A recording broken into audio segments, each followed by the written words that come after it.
বন্ধু, এর একটু ধরে টেস্ট করে দেখো এর কেমন আছে, তারপর বলো।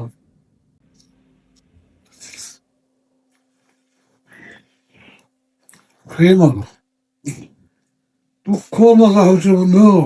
আমি কেমনি বানালাম, খুব ভালো হয়েছে। রাত বাজে 9টা।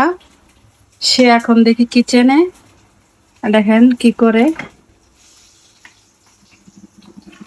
আরিয়ান কি করো? হুম, আমি আমি আনায়ের জন্য নাস্তা বানাচ্ছিলাম। আনায়া কালকে ম্যাথ পরীক্ষা আমার কাছে খেতে ছিল।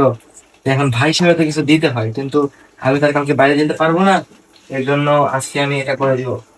তুমি কি করছো?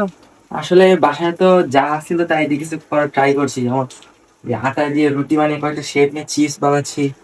তারপরে এখানে চিকেন ফ্রাই করছি। এখানে পটেটো আছে, মিট আছে। তারপরে এখানে আলু, টমেটো, সালাদ টাইপের জিনিস আছে। এখন আর কি প্রসেস বাকি? এটার নাম কি? এটার নাম চিকেন সেসরি। চিকেন? চিকেন সেসরি। তুমি কি ইউটিউব দেখে করতেছো? এটা আমি অনেক আগে দেখেছিলাম, এখন মাথায় যা বুদ্ধি তাই নিয়ে করছি। আর খাবার টেস্ট কেমন হবে? ইনশাল্লাহ ভালো হবে। ভালো হবে। ইনশাল্লাহ। মেয়োনিজ? মেয়োনিজ আমি এখানে বানিয়ে রেখে দিয়েছি, দেখতেই পাচ্ছি তোমরা। খুবই টেস্টি টেস্টি, আম্মি আম্মি। আচ্ছা, এখন কি আর চিপস বানায় এগুলো করা সম্ভব? তুমি আমাকে বলতা। এখন অসম্ভবের কিছুই নেই, সবই সম্ভব। সবই সম্ভব। কালকে তো তোমার পরীক্ষা। কালকে পরীক্ষা নেই, প্রতিদিন পরীক্ষা, কিন্তু কালকে আনে একটা ম্যাথ পরীক্ষা, ওইটা ইম্পর্টেন্ট। মাথা ঠান্ডা করা ইম্পর্টেন্ট, তাই খাবার খাওয়া ইম্পর্টেন্ট। আর খাবার না খেলে তার মাথা ঠান্ডা থাকে না মানুষের, এই জন্য খাবার বানিয়ে দিচ্ছি। কি আরিয়ান, রান্না শেষ?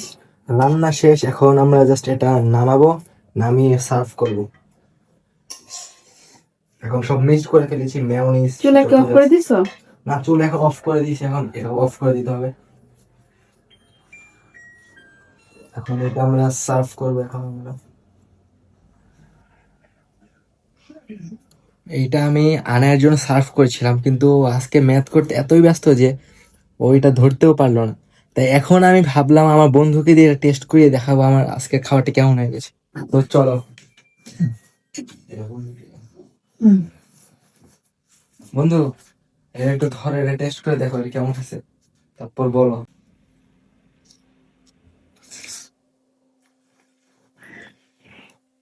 খেয়ে বলো, তো খুব মজা হয়েছে বন্ধু। আমি কেমনি বানালাম।